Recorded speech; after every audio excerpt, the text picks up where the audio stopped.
कृष्ण कृष्ण कृष्ण हरे हरे, हरे राम राम राम हरे हरे।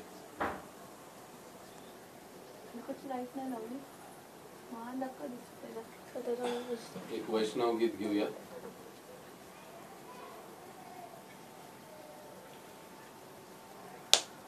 काय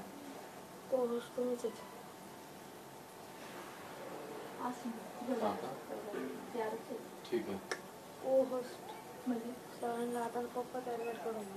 हरे कृष्णा पार्टिसिपेंट किती आहेत?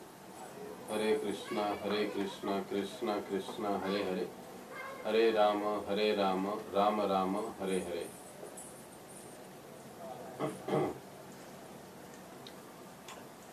एक छोटस वैष्णव गीत घेऊया आणि मग सुरुवात करूया। जय वैष्णव भजनाचे बोल आहेत, हे वैष्णव गीत मध्ये नहीं भेटणार, ये वैष्णव गीत में नहीं मिलेगा। ये बंगाल का पारंपरिक वैष्णव भजन है जो कि हरिनाम के महात्म्य को समझाता है और हरिनाम के महत्व को भी समझाता है। बोल हरि बोल ऐसे उसके शब्द हैं। तो आप सभी इसको ध्यान पूर्वक सुनिए और जैसे अपने स्थान पर है उसी स्थान से उसको दोहराने की कोशिश कीजिए। म्यूट कर फक्त थांबू नकोस।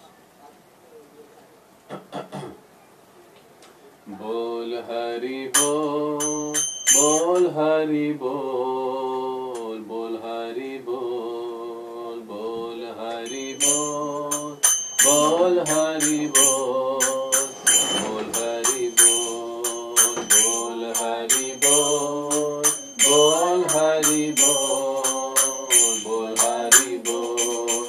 माने ये आनंद भाई बोल हरि बोल, माने ये आनंद भाई बोल हरि बोल, माने ये आनंद भाई बोल हरि बोल, माने ये आनंद भाई बोल हरि बोल, बोल हरि बोल, बोल हरि बोल, बोल हरि बोल, बोल हरि बोल, बोल हरि बोल, बोल हरि बोल।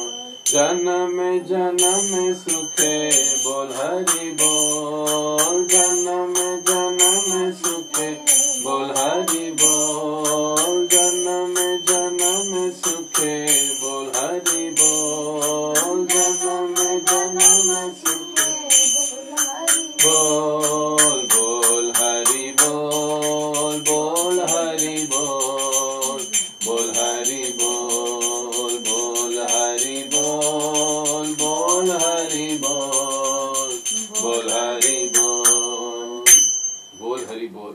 हे भाई कृपा करके भगवान श्री हरि का नाम लो, हरि का नाम लो। माने ये आनंद है भाई, इस नाम में इतना आनंद है, इतना आनंद आपको प्राप्त होगा, इसलिए कृपा करके बोल हरि बोल, आप भगवान श्री हरि का नाम ले लो। जन्म में सुखे, जन्म जन्म से जिस सुख की प्राप्ति के लिए आप भटक रहे हो वो सुख आपको इस हरिनाम के द्वारा मिलेगा। इसलिए यहाँ पर कहा जा रहा है जन्म में सुखे बोल हरि बोल। तो जन्म जन्म का सुख आपको यहाँ पर प्राप्त होगा। कृपा करके आप भगवान श्री हरि का नाम लीजिए। बोल हरि बोल, बोल हरि बोल, बोल हरि बोल, बोल हरि बोल, बोल हरि बोल, बोल हरि बोल। मानव जन्म से ही भाई बोल हरि बोल, मानव जन्म से ही भाई बोल हरि बोल, मानव जन्म से ही भाई बोल हरि बोल, मानव जन्म से ही भाई बोल हरि बोल, बोल हरि बोल, बोल हरि बोल, बोल हरि बोल, बोल हरि बोल, बोल हरि बोल, बोल हरि बोल।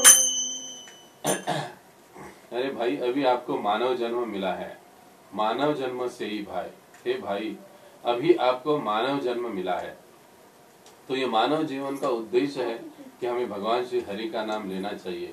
तो अभी ये मानव जन्म आपको मिला है, तो कृपा करके आप भगवान श्री हरि का नाम लीजिए। बोल हरि बोल, बोल हरि बोल, बोल हरि बोल, बोल हरि बोल, बोल हरि बोल, बोल हरि बोल। सुखे थाको दुखे थाको बोल हरि बोल, सुखे थाको दुखे थाको बोल हरि बोल, सुखे। आवाज कमी येतोय म्हणे इकडचा पहा। सुखे थाको दुखे थाको बोल हरि बोल, सुखे थाको दुखे थाको बोल हरि बोल, सुखे थाको दुखे थाको बोल हरि बोल, बोल हरि बोल, बोल हरि बोल, बोल हरि बोल, बोल हरि बोल, बोल हरि बोल, बोल हरि बोल। चाहे हम सुख में रहे या चाहे हम दुख में रहे, हर स्थिति में हमको भगवान श्री हरि का नाम लेते रहना चाहिए। बोल हरि बोल, बोल हरि बोल, बोल हरि बोल। संपदे विपदे भाई बोल हरि बोल, संपदे विपदे भाई बोल हरि बोल, संपदे विपदे भाई बोल हरि बोल, संपदे विपदे भाई बोल हरि बोल, बोल हरि बोल, बोल हरि बोल, बोल हरि बोल, बोल हरि बोल, बोल हरि बोल, बोल हरि बोल। संपदे विपदे भाई बोल हरि बोल। चाहे संकट की स्थिति हो या चाहे आनंद की स्थिति हो, आप दोनों स्थिति में आपको भगवान श्री हरि का नाम लेते रहना चाहिए।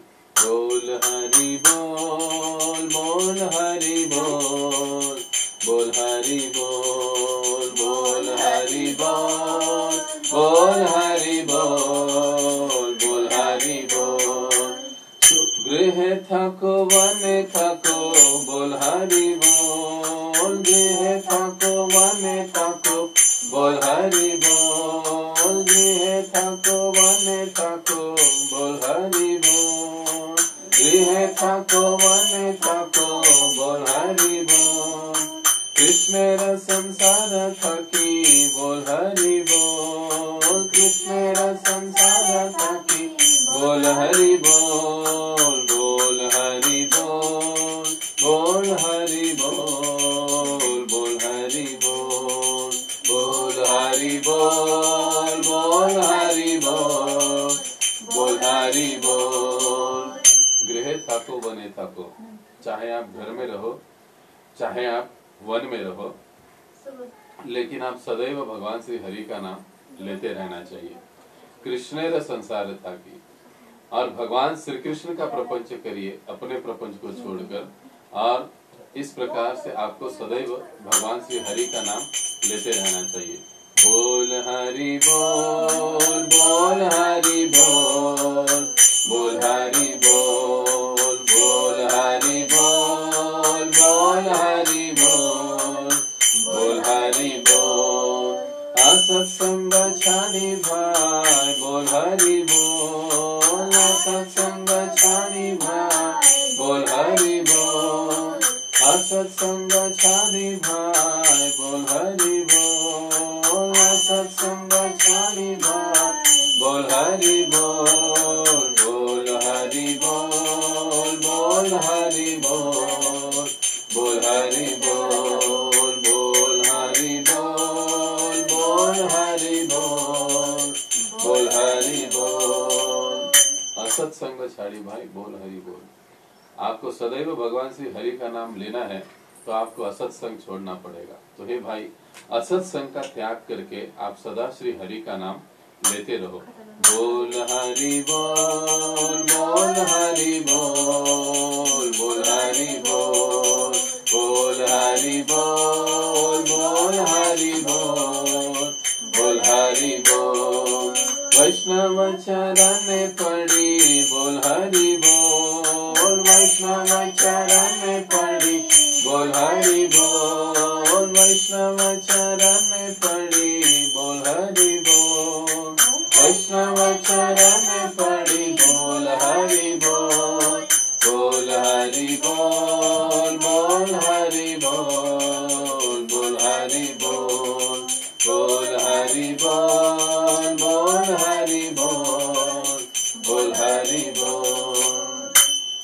वैष्णव चरणे पड़ी बोल हरि बोल। अगर सतत हमें भगवान श्री हरि का नाम लेना है तो हे भाई, अगर भगवान का नाम लेना है आपको तो आप वैष्णव चरणे पड़ी, भगवान के जो भक्त है वैष्णव, उनके श्री चरणों में पड़े रहो और उनके चरणों में पड़े रहकर आप श्री हरि का नाम लेते रहो। बोल हरि बोल, बोल हरि बोल, बोल हरि बोल। गौर नित्यानंद बोल, गौर हरि बोल, गौर नित्यानंद बोल, ओ गौर नित्यानंद बोल, बोल हरि बोल, गौर नित्यानंद बोल, हरि बोल। गौर गदाधर बोल, गौर गदाधर बोल, गौर गदाधर बोल, गौर गदाधर बोल। गौर अद्वैत बोल, गौर अद्वैत बोल, गौर अद्वैत बोल, गौर अद्वैत बोल। गौर बोल हरि बोल, बोल हरि बोल, बोल हरि बोल, बोल हरि बोल, बोल हरि बोल, बोल हरि बोल। बोलो कलियुग पावन श्री हरिनाम संकीर्तन की जय। श्री श्री राधा कुंज बिहारी भगवान की जय। श्री श्री निताई गौर सुंदर भगवान की जय। जगत गुरु श्री प्रभुपाद की जय। ओम ज्ञानतिमिरन्धस्य ज्ञानाञ्जनशलाकया चक्षुरुन्मिलितं येन तस्मै श्रीगुरवे नमः। श्रीचैतन्यमनोभीष्टं स्थापितं येन भूतले स्वयं रूप कदा मह्यं ददाति स्वपदान्तिकं। वन्देऽहं श्रीगुरौ श्रीयुतापदकमलं श्रीगुरुं वैष्णवांश्च। श्रीरूपं साग्रजातं सहगना रघुनाथान्वितं तं सजीवं साद्वैतं सावधूतं परिजनसहितं कृष्णचैतन्यदेवं श्रीराधा कृष्णपादान् सहगना ललिता श्रीविशाखान्वितांश्च। नमः ओं विष्णुपादाय कृष्णपृष्ठाय भूतले श्रीमते भक्तिवेदान्त स्वामिन् इति नामिने। नमस्ते सारस्वते देवे गौरवाणी प्रचारिणे निर्विशेष शून्यवादी पाश्चात्य देश तारिणे। जय श्री कृष्ण चैतन्य प्रभु नित्यानंद श्री अद्वैत गदाधर श्रीवासादि श्री गौर भक्तवृंद। हरे कृष्णा कृष्णा कृष्णा हरे हरे, हरे राम राम राम हरे हरे। मूकं करोति वाचालं पंगुं लंघयते गिरिं यत्कृपातमहं वन्दे श्रीगुरो दीनतारिणम्। हरे कृष्णा। तो आज के इस कार्यक्रम में आप सभी भक्तों का हार्दिक स्वागत है। पिछले 6 दिनों से हम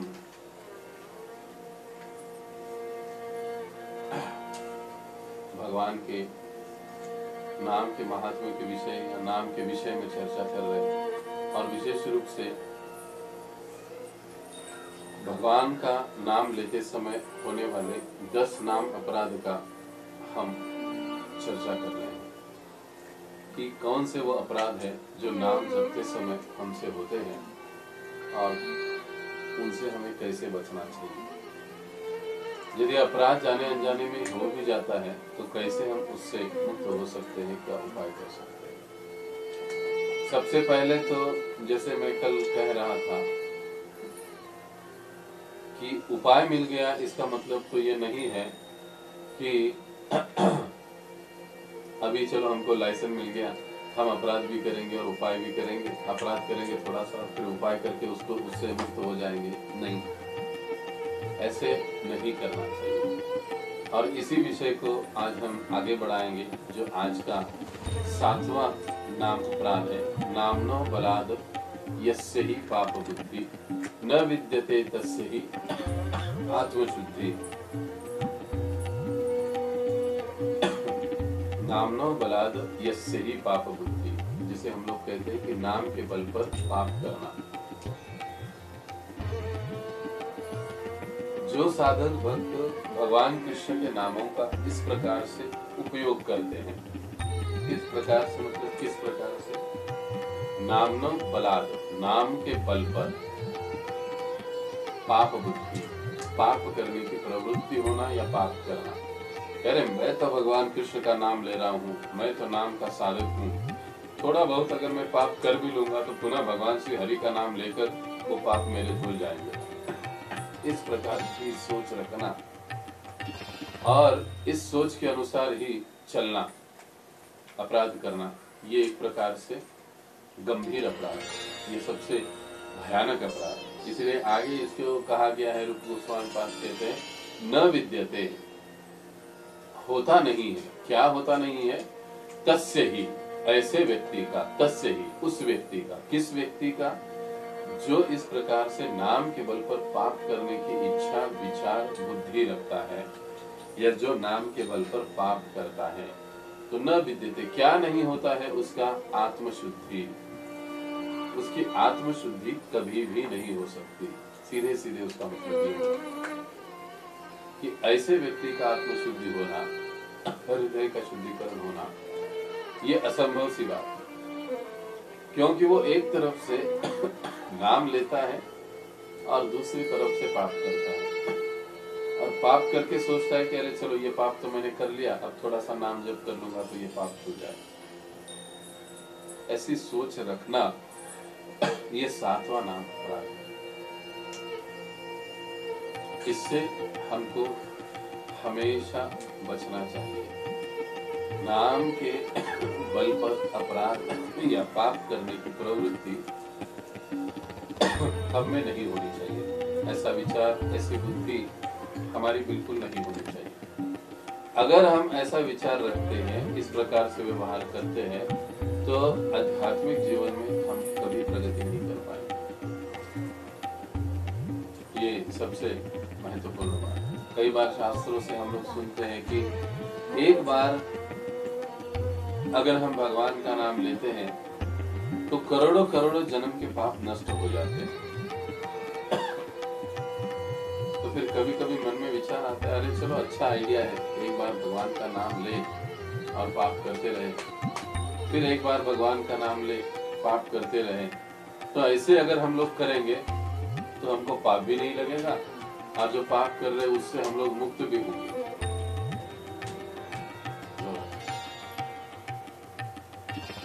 उससे हम लोग मुक्त भी होंगे। तो इस प्रकार की सोच रखना या इस प्रकार से व्यवहार करना, यह एक भयंकर अपराध है। और ये ऐसा अपराध है कि जिस अपराध के कारण, इस अपराध के कारण साधक का पतन भी हो जाता है। वो भक्ति से पदच्युत हो जाता है, साधक की बुद्धि को भ्रष्ट करा देता है, साधक की बुद्धि को भ्रमित करा देता है। अब देखिए, भक्ति में आने से पहले तो कई सारे पाप हो चुके हैं। भक्ति में आने से पहले कई सारे पाप हो चुके हैं, क्योंकि हम सभी जानते हैं कि हम जीवों का जो इतिहास है वो अनंत काल से चला आ रहा है। ऐसे नहीं कि ईस्वी सन इतने साल पहले या इतने साल बाद हमारा इतिहास है, बिल्कुल नहीं। ऐसे कोई नहीं कह सकता या कोई नहीं बता सकता। जीव का इतिहास अनंत काल से चला आ रहा है। कभी पशु की योनि, कभी पक्षी की योनि, कभी देवता की योनि, कभी मनुष्य की योनि, ऊपर नीचे गोल गोल गोल गोल, हम न जाने कितने करोड़ों लाखों करोड़ों जन्मों तक हम लोग घूमते रहे। इसलिए कहा जाता है कि जीव का जो इतिहास है ये अनंत इतिहास है। वो कोई जान नहीं सकता, वो कोई समझ नहीं सकता सिवाय भगवान। हमने पीछे क्या झंडे गाड़े हैं वो भगवान अच्छे से जानते हैं, लेकिन हमको ये बात समझना बहुत कठिन है। तो ये जो जीव का इतिहास है वो अनंत इतिहास, अनादिकाल से ये इतिहास चला आ रहा है।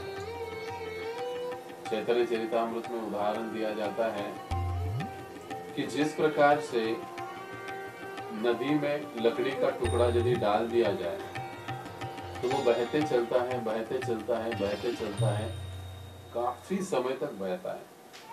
वो तब तक बहता रहता है जब तक वो किसी किनारे से, नदी के तट से ना लगे। एक बार अगर वो तट को लकड़ी लग जाती है तो उसका बहना रुक जाता है। और श्री चैतन्य महाप्रभु से कहते हैं कि उस लकड़ी को तट मिलना, इसका मतलब ही है कि इस अनंत काल प्रवाह में जो जीव बहते आ रहा है, बहते आ रहा है, तो ऐसे बहते हुए जीव को तट मिलना, इसका मतलब है उसे सत्संग की प्राप्ति होना। इसलिए सत्संग अत्यंतिक मूल्यवान बताया गया है, क्योंकि सत्संग यही एकमात्र स्थान ऐसा है कि जो जीव के इस जन्म मरण के प्रवाह को रोक देता है। और जैसे ही उसे प्राप्त होता है सत्संग, उसका ये जन्म मृत्यु का जो चक्र है वो रुक जाता है। अनंत काल से जो जीव इस काल के प्रवाह में बहते चल रहा है, बहते चल रहा है, बहते चल रहा है, उसका वो बहना रुक जाता है। और उस सत्संग में बैठकर फिर वो जीव आत्मिक कल्याण की बातों की ओर ध्यान देता है। अब अगर वहां पर वो हमेशा के लिए रुक जाए तो क्या कहने, वो सीधा भगवत धाम प्राप्ति कर सकता है। लेकिन कभी कभी गड़बड़ी हो जाती है और तट छूट जाता है। तट छूटने का मतलब क्या है? भक्तों का संग, सत्संग, ये चीजें थोड़ी सी छूट जाती है। कई बार इसको हम लोग ही जिम्मेदार होते हैं। हमारी सोच, अरे सत्संग क्या हमेशा ही चलते रहता है, ये हरे कृष्णा वाले क्या हमेशा ही बोलते रहते हैं, और हमको बहुत काम है, हमको ये करना है, वो करना है, ऐसे करना है, वैसे करना है। तो जो मौका सत्संग का हमको मिलता है, इस प्रकार के सोच से और इस प्रकार के विचार से हम लोग इस मौके को गवा देते हैं। और जो इसलिए आज मैंने एक वाक्य भेजा था इनविटेशन में आपको, आप लोगों ने पढ़ा होगा कि नहीं मैं नहीं जानता, लेकिन ज्यादातर लोगों ने पढ़ा होगा, भक्तों ने। मुझे काफी अच्छा लगा, किसी ने भेजा था भक्त ने, कि अच्छा जब करने के लिए संघर्ष करना बहुत अच्छा है, बजाय अनेक अनेक जन्मों में घूमने के। यानी अगर हम लोग जब के लिए संघर्ष नहीं करेंगे तो फिर अनंत जन्मों के लिए हमको संघर्ष करना पड़ेगा। कभी कुत्ते की योनि में, कभी जानवर की योनि में, कभी बिल्ली की योनि में, कभी शेर की, कभी देवता की, कभी मनुष्य की। ये हमको बार बार इसमें घूमना पड़ेगा, बार बार हमको इसमें घूमना पड़ेगा। तो ये संघर्ष करने से ये जप को सुधारने का संघर्ष बहुत अच्छा है, ऐसे उसमें बताया गया। यदि हम नाम जप को गंभीरता पूर्वक करते हैं तो फिर हम लोग पाप करने की जो इच्छा हृदय में उदित होती है उससे हम लोग बच जाते हैं। पाप करने की मुक्त हो जाता है, तो उसके विचार से मुक्त हो जाता है। इसीलिए जब उसे सत्संग की प्राप्ति होती है, भक्तों के संग में आता है, भक्ति में आता है, भक्ति का अनुशीलन आरंभ कर देता है, उसे ज्ञान प्राप्त होता है, तो ऐसे स्थिति में फिर उसे नाम के बल पर पाप करने की कोशिश नहीं करनी चाहिए। अगर वो ऐसे करता है तो फिर वो भयंकर अपराध है। हाँ, भक्ति में आने के पहले उसने हो सकता है बहुत जघन्य पाप किए हैं, उसकी कोई बात नहीं। वो सारे जो पाप हैं, वो सारे पाप भक्ति के प्रभाव से धुल जाएंगे, नष्ट हो जाएंगे आहिस्ता आहिस्ता। लेकिन भक्ति में आने के बाद, ज्ञान की प्राप्ति होने के बाद यदि नाम के बल पर कोई पाप कर रहा है तो ये बड़ा ही भयंकर अपराध है। भगवान ऐसे को दंडित करते हैं, ऐसे बताया जाता है शास्त्रों में। हाँ, इंद्रियों के आवेग से साधन भक्ति करते हुए, इंद्रियों के प्रबल आवेग के कारण, माया के प्रभाव के कारण गलती से कभी अगर पाप हो भी जाता है तो उसे हमें भगवान के समक्ष कबूलना चाहिए। और जब प्रामाणिकता से कोई भक्त भगवान के सामने उसको कबूल करता है, उसको स्वीकार करता है, पश्चाताप करता है, प्रायश्चित लेता है, तो भगवान उसको उसके भाव को देखकर उसे क्षमा भी कर देते हैं। लेकिन नाम जपेंगे, पाप करेंगे, नाम जपेंगे, पाप करेंगे, ये जो प्रवृत्ति है, और सोचेंगे कि भगवान हमको क्षमा करेंगे, तो ऐसे नहीं हो सकता। बल्कि भगवान ऐसे प्रवृत्ति वालों को कुछ दंड देते हैं। इसलिए दीक्षा के समय हम लोग जो वचन देते हैं अपने गुरु को, 4 नियमों का पालन करना, 16 माला करना आदि, इन नियमों को हमें जीवन के अंत तक नियमों के साथ हमको प्रामाणिक रहना चाहिए। नहीं रहते तो नाम के बल पर पाप कहलाता है, और ऐसा अपराध साधक के पतन का कारण बनता है। स्कंद पुराण में देखिए एक स्थान पर एक भक्त है, वो बड़ी ही सुंदर प्रार्थना भगवान से करते हैं। वो कहते हैं कि हे प्रभु, मैं बहुत पापी हूँ।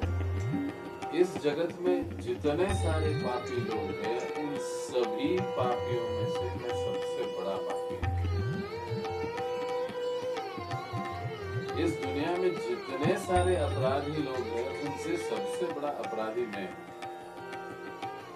और मैं इतना बड़ा अपराधी हूँ कि आपके समक्ष आने में भी मुझे शर्म आती है, मुझे लज्जा। देखिए, प्राय हम लोगों की सोच कैसी होती है, हम लोग कैसे सोचते हैं। अब ये भक्त कैसे सोच रहे हैं कि मैं सबसे बड़ा पापी नहीं, मैं तो सबसे बड़ा बढ़िया भक्त हूँ, पुण्यवान हूँ, अच्छी साधना वाला हूँ, बहुत ही बढ़िया से मैं सब कुछ करने वाला हूँ, और अपराध तो मैं बिल्कुल नहीं करता। लोग मेरे प्रति अपराध करते हैं, लेकिन मैं किसी के प्रति नहीं करता हूँ। ऐसा मैं बड़ा ही अच्छे कोटि का भक्त हूँ। और हम कभी शर्मिंदगी की भाव से भगवान के सामने नहीं जाते हैं। हम सीना तान के अपने कॉलर को टाइट करके भगवान के सामने जाते हैं कि हम लोग बहुत अच्छे हैं। लेकिन यहाँ पर ये भक्त इस प्रकार से प्रार्थना कर रहे कि हे प्रभु, पापियों में सबसे अधम, सबसे बड़ा पापी मैं हूँ, अपराधी मैं हूँ, इसलिए मुझे आपके सामने आने में भी शर्म आती है।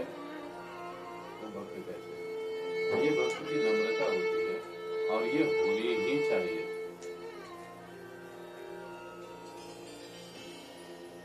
अगर कभी गलती हो जाती है भक्तों से,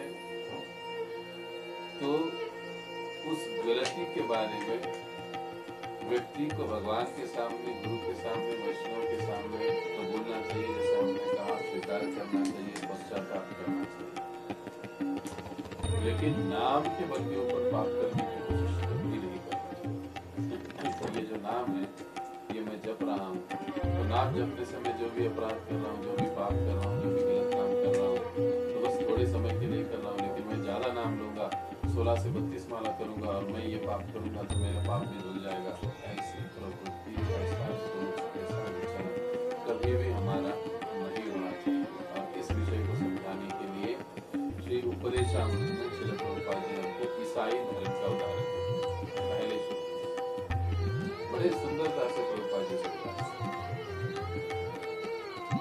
अब ईसाई धर्म का क्या उदाहरण देते हैं प्रभुपाद जी? प्रभुपाद जी कहते हैं कि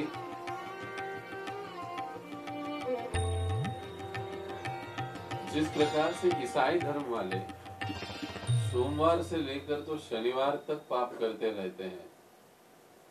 पानी दूं?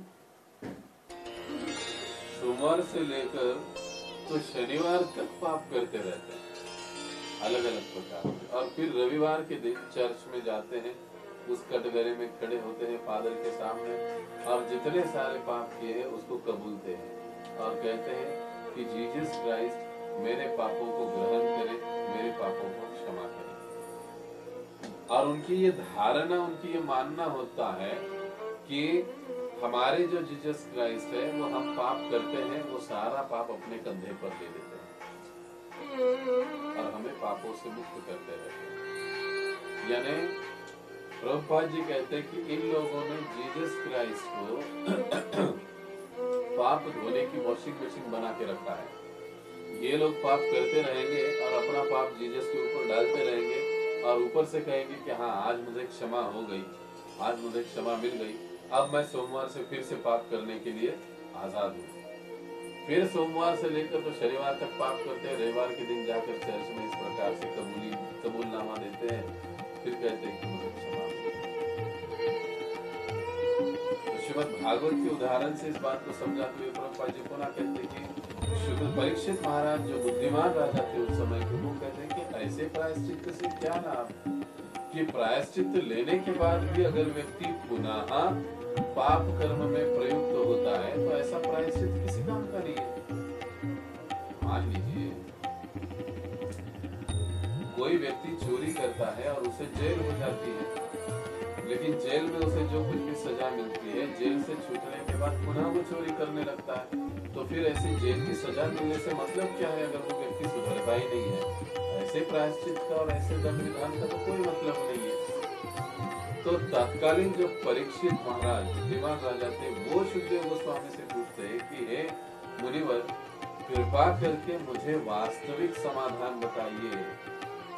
ये टेम्पररी समाधान कुछ काम का नहीं है कि कुछ समय हम प्रायश्चित करेंगे, लेकिन प्रायश्चित करने के बाद जब वापस आएंगे तो मन में पुनः पाप करने की इच्छा जागृत होगी, पुनः पाप करेंगे, पुनः दंड मिलेगा, पुनः प्रायश्चित करेंगे, पुनः बाहर आएंगे, पुनः फिर हमारी इच्छा उत्पन्न होगी और फिर से पाप करेंगे। ये तो चलता ही रहेगा। ठीक उसी प्रकार से गज स्नान उदाहरण देते हैं, यानी हाथी का स्नान।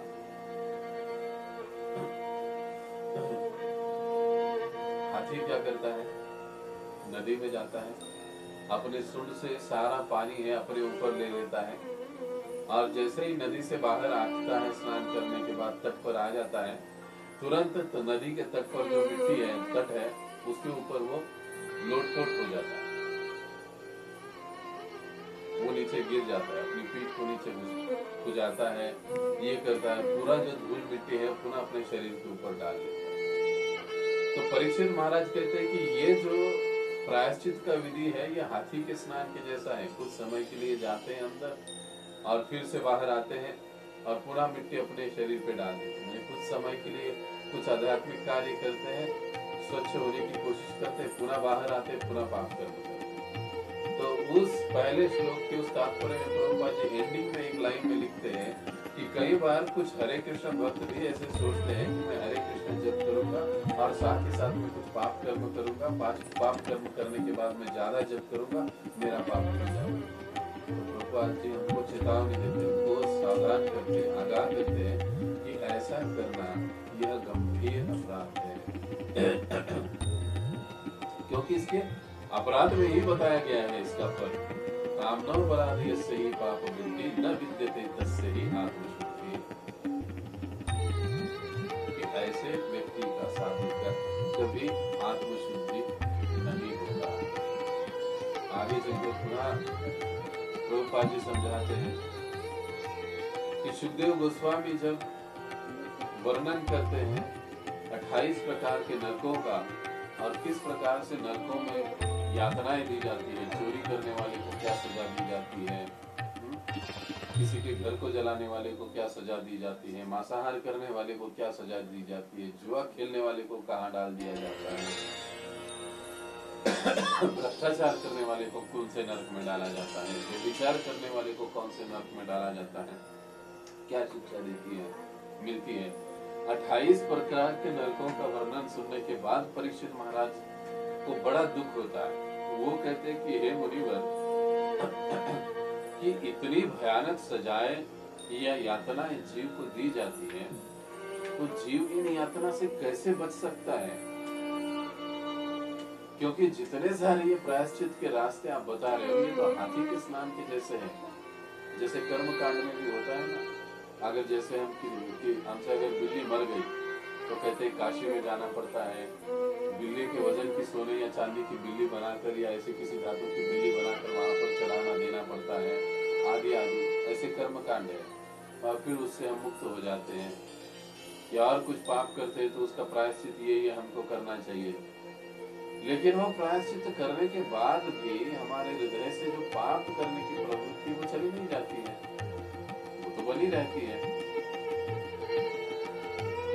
इसीलिए फिर परीक्षित महाराज जी के इस प्रश्न से सुखदेव गोस्वामी काफी प्रसन्न हुए। कहते हैं कि साधु साधु, हे राजन, आपने ये अति उत्तम प्रश्न पूछा है और आपने इतने सावधानी के साथ ये प्रश्न पूछा है, तो आप सुनिए, इन पाप करने की प्रवृत्ति से यदि हमको छुटकारा चाहिए तो हमें अपने हृदय स्थित वास्तविक कृष्ण भावना को जागृत करना पड़ेगा।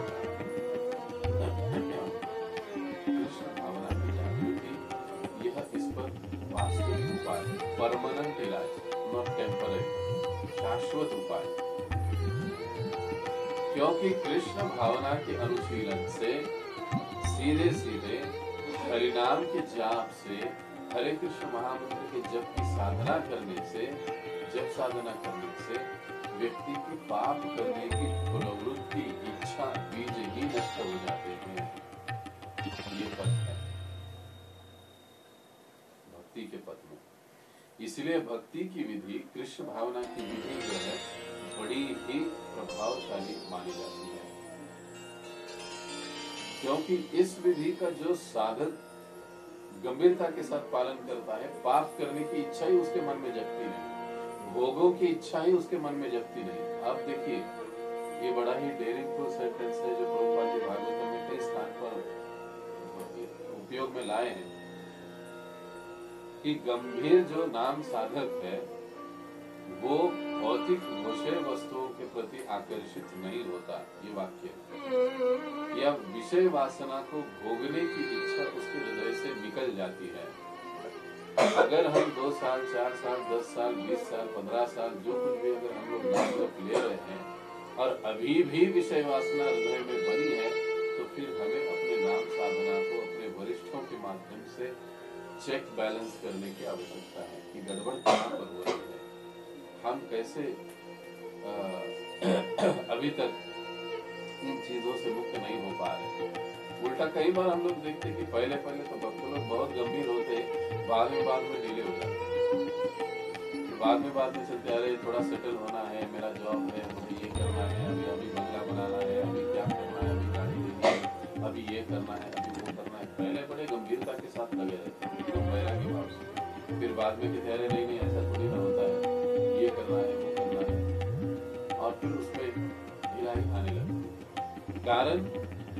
कारण कि हम ये 10 प्रकार के जो नाम अपराध करते हैं, जाने अनजाने में उनसे होते हैं, ऐसे भी कह सकते हैं, जिसके कारण नाम के प्रति निष्ठा, सेवा के प्रति निष्ठा, दृढ़ निश्चय नहीं हो पाता है और व्यक्ति थोड़ा सा लापरवाह, साधक थोड़ा सा लापरवाह बन जाता है। इस प्रकार से सुखदेव गोस्वामी बताते हैं कि वास्तविक अपने सुप्त कृष्ण भावना को जागृत करना यही सबसे उत्तम उपाय है। क्योंकि जैसे ही हृदय में भक्ति का उदय होगा, तो भक्ति का उदय होने से पहले ही समस्त प्रकार के पाप हृदय से नष्ट हो जाते हैं, पाप करने की इच्छा नष्ट हो जाती है। इसीलिए भक्ति को स्वीकार करने के बाद पुनः पापों को करने की चेष्टा साधक को कभी नहीं करनी चाहिए। ये जैसे नाम अपराध है, वैसे गुरु अपराध भी हो जाता है। क्योंकि हमने गुरु को अनेक कुछ वचन दिए हैं, उन वचनों का भी प्रत्यक्ष अप्रत्यक्ष रूप से यहाँ पर भंग हो जाता है। इसलिए इस अपराध को भयंकर अपराध कहा गया है। चैतन्य चरितामृत में एक कथा आती है। कालिदास नाम के एक व्यक्ति थे, लेकिन ये व्यक्ति कोई साधारण व्यक्ति नहीं थे।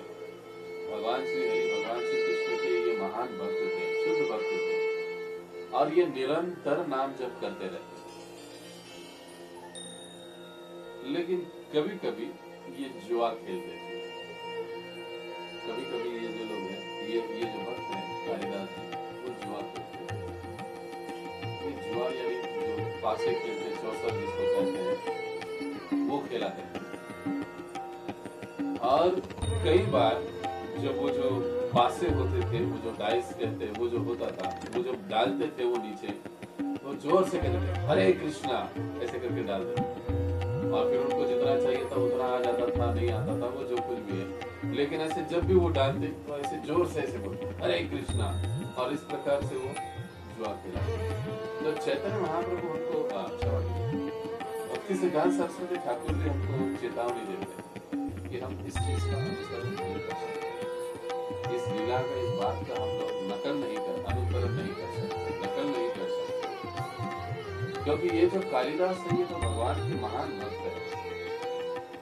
और जैसे शास्त्र में कहा जाता है कि वैष्णव क्रिया मुद्रा विज्ञान मुद्रा, कि बड़े बड़े विद्वान लोगों को भी वैष्णव के कार्य और व्यवहार को समझने में दिक्कत आती है, वो नहीं समझ पाते हैं। तो हमको इस प्रकार से इनका अनुकरण कभी नहीं करना। हाँ, भक्ति में आने से पहले जैसे हमने कहा कि पाप किया होगा, इट्स ओके, ठीक है, लेकिन अब हमको नहीं करना चाहिए। अगर पाप करने की इच्छा भी जागृत हो, स्मरण भी आ जाए, कभी कभी होता है ना, रास्ते से चलते हम लोग अभी भक्त बनने के बाद, हाँ मान लो कभी हमारे यहाँ के गार्डन वड़ा पाव से अगर हम लोग कुंज बिहारी के पीछे गुजर जाते तो सीधा मन में विचार आता है, अरे क्या एक समय था कि मैं भी यहाँ खड़े होकर वड़ा पाव खाया करता था, लेकिन अब हरे कृष्णा में आ गया और ये सब कुछ छूट गया। प्रत्यक्ष अप्रत्यक्ष रूप से पुनः उस इंद्रिय भोग या जीवा भोग की इच्छा पूरी हो जाती है। तो ऐसे अगर होता भी है, स्मरण भी आता है, तो हमें तुरंत भगवान श्री कृष्ण का नाम लेना चाहिए। हरे कृष्णा कृष्णा कृष्णा हरे हरे, हरे राम राम राम हरे हरे। इस विवेचन का मतलब कतई ये नहीं, या जो कालिदास की कथा हमने सुनी उसका भी ये कतई मतलब नहीं कि हम लोग जुआ खेलते हुए, शराब पीते हुए, हाँ, कुछ गलत काम करते हुए भगवान का नाम लेंगे या ले सकते हैं। ऐसा कभी भी हमको सोचना नहीं चाहिए, और करने की तो बात ही नहीं, करना तो चाहिए ही नहीं, लेकिन सोचना भी नहीं चाहिए।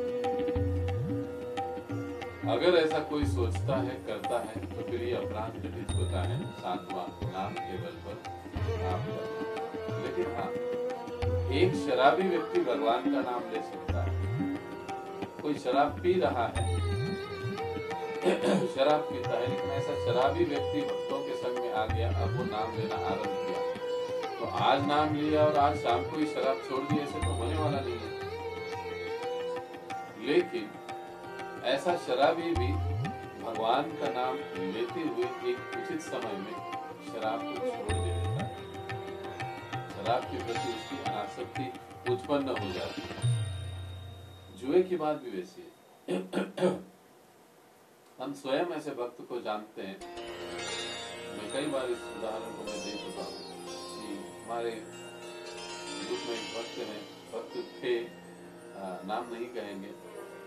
पहले जब मंदिर में आए, हमसे मुलाकात हुई, तो उनको सिगार पीने का बड़ा ही शौक था।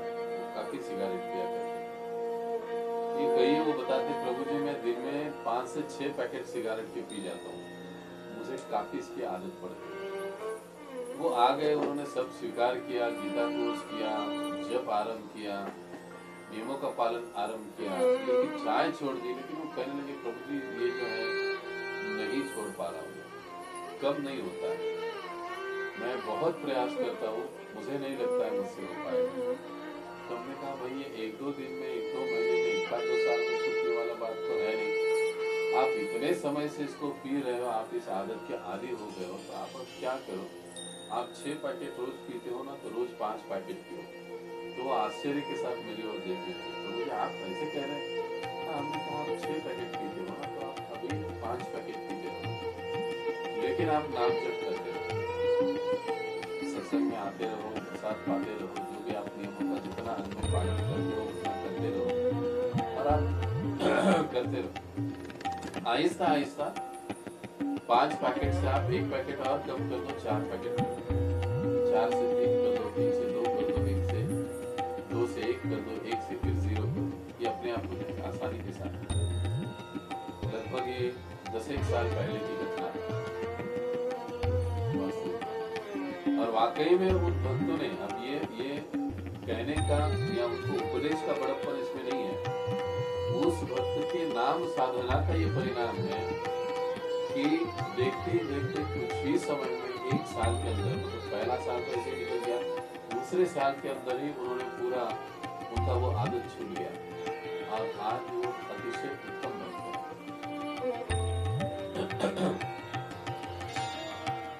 विकसित हो चुके हैं। कई सारे लोगों को वो प्रचार करते हैं और ऐसे वो भक्त हैं।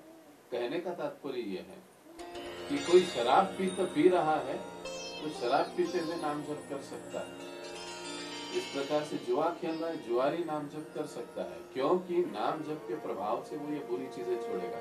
ऐसे कभी नहीं होता है। कई बार लोगों का धारणा होता है, कह रहे हम लोग तो मांसाहार करते हैं, फिर भगवत गीता को कैसे हाथ लगाए, भगवत गीता कैसे घर में ले, न माला पर हम जब कैसे करें, क्योंकि हम तो ऐसे करते नहीं।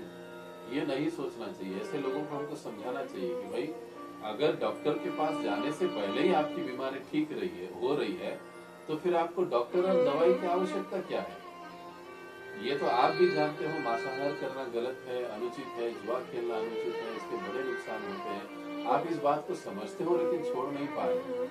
तो इसको छुड़वाने के लिए ही तो ये सर्वोत्तम उपाय है नाम जप। इस नाम को आप स्वीकार कीजिए। जैसे जैसे आप नाम जप करते जाएंगे वैसे वैसे इन गलत चीजों के प्रति आपकी अनासक्ति बढ़ते जाएगी। एक समय आएगा आप स्वयं ही इसको छोड़ देंगे।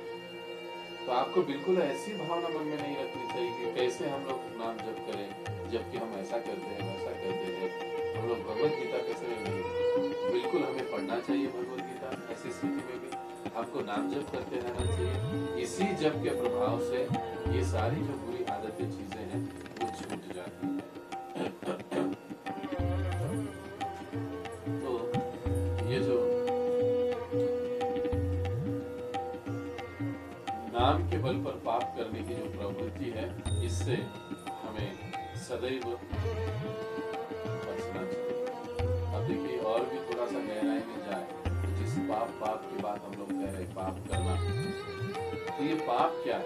पाप के भी 3 स्तर होते हैं। पाप का जन्म ही अज्ञान से होता है, अविद्या से होता है। अब पाप का जन्म अविद्या या अज्ञान, अविद्या अज्ञान क्या है? इंद्रिय भोग की इच्छा, जुआ खेलने की इच्छा, शराब पीने की इच्छा, व्यभिचार करने की इच्छा, और अनाप शनाप कुछ खाने की, घूमने की, या कुछ अपराध गलतियां करने की जो भी इच्छाएं होती है, इंद्रिय भोगों की इच्छाएं होती है, ये अविद्या या अज्ञान कहा जाता है। ये ऐसी जो चीजें हैं उन चीजों के कारण, उनको देखने के कारण, उनके संपर्क में आने के कारण, अविद्या के अज्ञान के व्यक्ति के मन में पाप करने की या इन विषयों को भोगने की इच्छा उत्पन्न हो जाती है। ये दूसरा स्तर है पाप का, कि भोगने की इच्छा उत्पन्न होना, वो गलत कार्य को करने की इच्छा उत्पन्न होना। क्योंकि हम लोग वैसे संपर्क में आते हैं, माया के संपर्क में, ऐसे लोगों के संपर्क में, ऐसी चीजों को हम देखते हैं, सुनते हैं जो कि अवैध है, अनैतिक है। तो ऐसे इनके संपर्क में आने के कारण इस प्रकार से इच्छा उत्पन्न होती है इंद्रिय भोगों की, अलग अलग गलत चीजें करने की। और जब इच्छा होती है तो इच्छा वो आहिस्ता आहिस्ता दृढ़ होती है, और इच्छा दृढ़ होने के बाद व्यक्ति को पाप कर्म करता है। इसी को भगवत गीता में कैसे समझाते हैं भगवान? ध्यायते विषयांस्पुष संगस्तेषु उपजायते, संगात् सज्जायते काम, कामात् क्रोधो विजायते। ध्यायते विषयांस्पुष, सबसे पहले उस विषय का, भोग का जो विषय है, जो अनैतिक विषय है, उसका चिंतन होता है। ध्यायतो विषयांस्पुष, उस विषय के ऊपर व्यक्ति ध्यान करता है। मान लो अगर एक फिल्म का उदाहरण ले लें, अरे शुक्रवार के दिन बहुत बढ़िया फिल्म लगने वाली है, तो व्यक्ति उस फिल्म के बारे में सोचते रहता है कि कैसे होगा, क्या होगा, हमने ऐसा सुना है, ट्रेलर देखा है, ये हुआ है, वो हुआ है, उसके बारे में वो सोचते रहते हैं। आइए तो ध्यान करते हैं कैसे होगा, कैसे होगी, कैसे गाने होंगे, क्या होगा, चिंतन चिंतन चिंतन आये तो विषयांश पुरुषम। फिर वो क्या करता है, संगस्तेषु उपजायते, जिनको फिल्म देखना पसंद है ऐसे लोगों की संगति को वो ढूंढता है। तो ये सबसे बड़ी बात है, क्योंकि भोग भी यदि करना है तो भोग करने के लिए हमको वैसे कैटेगरी की संगत भी चाहिए ना। तो व्यक्ति ऐसे संगत की ओर आकर्षित होता है। जैसे पिक्चर देखना किसको अच्छा लगता है। अब अगर किसी को पिक्चर देखने में प्रेम है तो ऐसा व्यक्ति मुझे आकर थोड़ी ना कहेगा कि चलो चलो हम पिक्चर देखने के लिए जाएंगे भक्त को, वो तो बोर हो जाएगा। उल्टा उसके विषय में, उस पिक्चर देखने के विषय में जो आनंद लेगा ऐसे लोगों का संग ढूंढने का वो प्रयास करेगा। संगस्तेषु उपजायते, ऐसे संग को वो पकड़ेगा। और फिर क्या होगा, संगात सज्जायते काम, फिर दोनों एक साथ आएंगे और चर्चा होगी, अरे ऐसा पिक्चर है, वैसा पिक्चर है, ये है, बढ़िया बढ़िया। संगात संजायते काम, ऐसे संग से काम की उत्पत्ति होती है और दृढ़ता के साथ होती है। काम यहाँ पर क्या है, पिक्चर देखना है, पिक्चर देखना है, फिल्म देखना है, फिल्म देखना है, और दृढ़ हो जाती है, काम और तीव्रता से प्रकट हो जाता है। संगात सज्जायते काम, कामात् क्रोधो विजायते।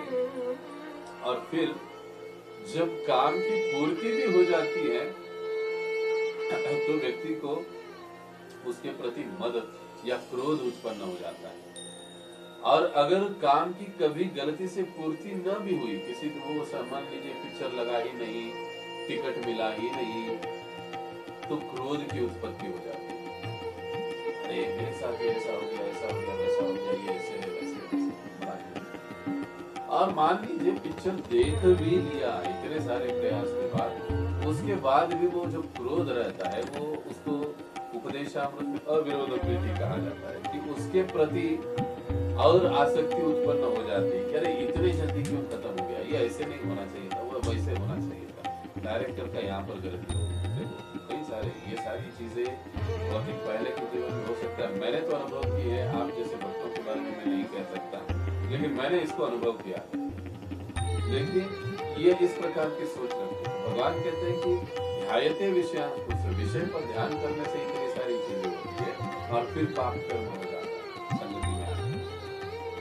अब गाड़ी यहीं पर नहीं रुकती है, अगले श्लोक में भगवान कहते हैं क्रोधाद् भवति सम्मोहः, ये क्रोध अधिक जब बढ़ जाने से मोह की उत्पत्ति होती है। व्यक्ति मानो जैसे पागल ही हो जाता है, पिक्चर देखने के प्रति, उस विषय के प्रति, उस व्यक्ति के प्रति, उस चीज के प्रति, उस भोग के प्रति आदमी लगभग पागल हो। मद उसके दिमाग में वही चलता है, अरे कैसे मुझे मिलेगा, कैसे मैं ये पिक्चर देखूंगा, कैसे मैं उस होटल में खाने के लिए चला जाऊंगा, कैसे मुझे वहां पर समय मिलेगा कि मैं वहां पर जाऊंगा, वो सोचते रहता है।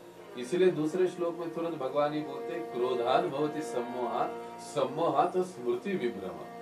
और ये सम्मोह जब बढ़ जाता है, दृढ़ हो जाता है, व्यक्ति लगभग मद में पागल हो जाता है भोगने के लिए, तो फिर स्मृति विभ्रम। स्मृति का मतलब है विवेक बुद्धि, सही और गलत समझने की जो इंसान में एक स्वाभाविक प्रवृत्ति होती है, हमें वो प्रवृत्ति ही ढक जाती है, वो काम ही नहीं करती। वो सत विवेक बुद्धि जो है वो काम करना ही बंद कर देती है, क्योंकि इतना मद छा जाता है उस व्यक्ति के मन के ऊपर, बुद्धि के ऊपर, उसको सही गलत कुछ सुझाई देता ही नहीं है। वो बस उस चीज के पीछे पागल रहता है, पिक्चर देखने के प्रति पागल है। फिर उसके लिए 4 मित्रों से पैसा मांगेगा, कभी चोरी करेगा, कभी क्या करेगा, बहाने बनाएगा, कभी काम की छुट्टी करेगा, कभी कुछ करेगा, लेकिन वो उधर जाएगा। क्यों?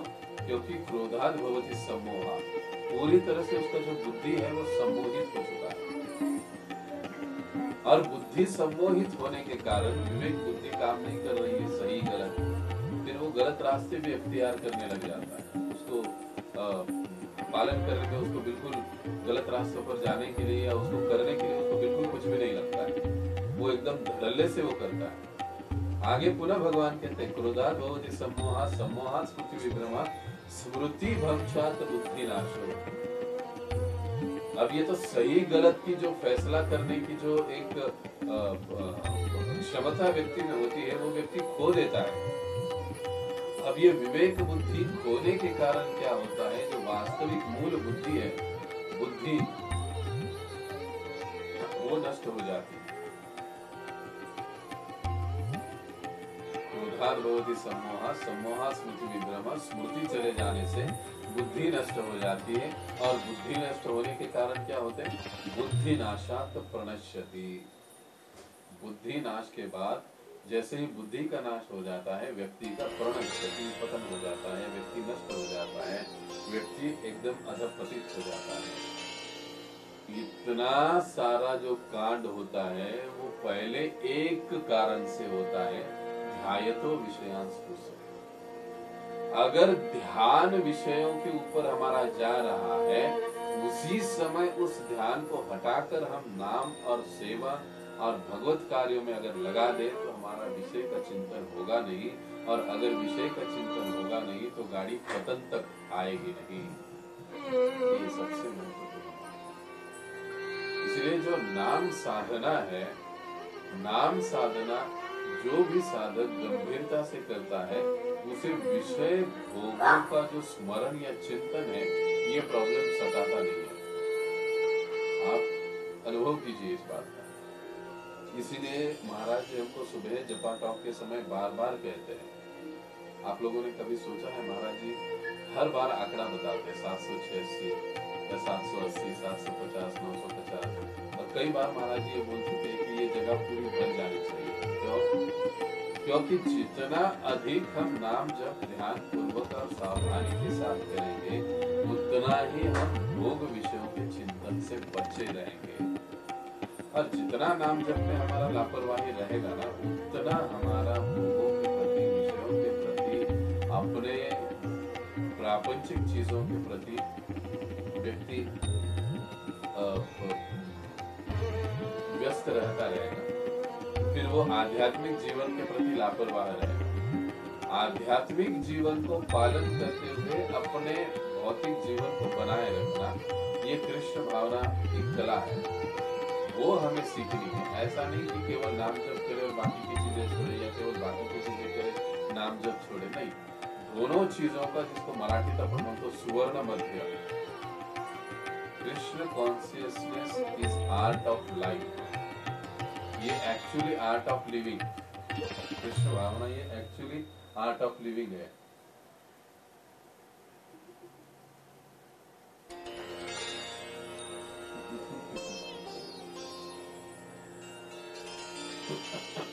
एक्चुअली ये आर्ट ऑफ लिविंग है।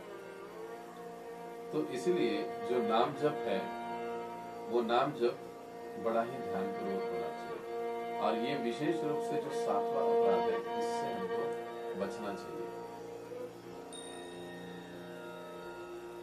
अगर मान लीजिए कभी हमसे ये अपराध हो जाता है जाने अनजाने में, तो फिर जैसे हम हमेशा कहते हैं कि इसको स्वीकार करना चाहिए, पश्चाताप व्यक्त करना चाहिए, और अधिक से अधिक नाम जप करना चाहिए। क्योंकि अपराध और गलतियों से मुक्त होने का मार्ग ही नाम जप है। अधिक से अधिक भक्तों का संग करना चाहिए। अधिक से अधिक अपने आप को भगवान की सेवा में संलग्न कर देना चाहिए। यदि ऐसे अपराध हमसे हो रहे, गलती हमसे हो रही है, लापरवाही हमसे हो रही है, नाम के बल पर हम कुछ गलत चीजों को कर रहे हैं या करने की इच्छा हो रही है, तो इसका मतलब है नाम जब ठीक से नहीं हो पा रहा है, उसको तुरंत सुधारना चाहिए। अधिक से अधिक भक्तों के संग में रहने की कोशिश करनी चाहिए, और अपने आप को अधिक से अधिक भगवान की सेवा में क्रम से करनी चाहिए, तब हम इस अपराध से भी मुक्त हो सकते हैं। ये हुआ 7वां नाम अपराध, नामनो बलाद यस्य हि पापमुक्ति। तो अब इसके बाद हम कल 8वें नाम अपराध की ओर बढ़ेंगे कि भगवान नाम को एक शुभ सकाम कर्म कांड के समान समझना। ये भी बहुत महत्वपूर्ण है इस विषय को समझना। जैसे कि हमने पहले ही कहा है कि आपके जो भी प्रश्न है हर नाम अपराध के विषय में आप लिखते जाइए, और अंतिम में हम एक सत्र रखेंगे जिसमें हम सारा डिस्कशन करेंगे, जो भी सवाल जवाब है उसको पूरा करेंगे। तो यहाँ पर हम रुकते हैं। बहुत बहुत धन्यवाद। हरे कृष्ण। जगत गुरु श्रील प्रभुपाद की जय। अनंत कोटि वैष्णव वृंद की जय। निताय गौर प्रेमानंदे हरि हरि बोल।